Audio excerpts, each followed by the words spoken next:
দেউতাকৰ অটোখন লৈ ওলাই গৈছিল সোণালী।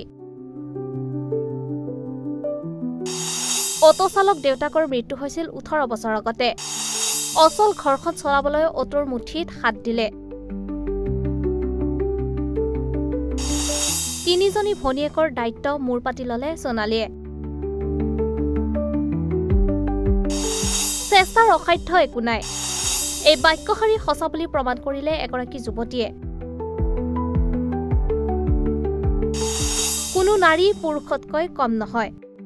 দেউতাকৰ অটোখন লৈ ৰাজপথলৈ ওলাই আহিছিল সোণালী, এগৰাকী 22 বছৰীয়া যুৱতী। অটো চলাই যুৱতীগৰাকীয়ে আগবাঢ়ি গৈছে জীৱন যুদ্ধত।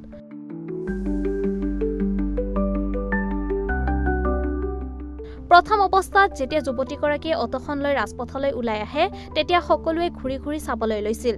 আনকি বহু সময়ত এই যুৱতীগৰাকীয়ে বহু লোকৰ ইতিবাচক নেতিবাচক মন্তব্যৰো মুখামুখি হ'বলগীয়াত পৰিছিল।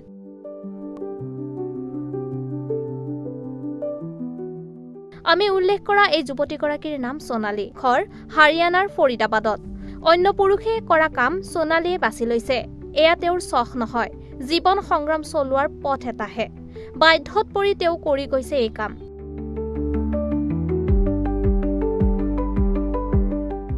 ওঠৰ বছৰ বয়সতে সোণালীয়ে হেৰুৱাইছিল দেউতাকক। এনে অৱস্থাত 3গৰাকী কন্যাক ডাঙৰ দীঘল কৰাটো মাকৰ ওপৰত ডাঙৰ বোজা হৈ পৰিল। পৰিয়ালটো চলাবলৈ বৰ কষ্ট হৈছিল মাকৰ।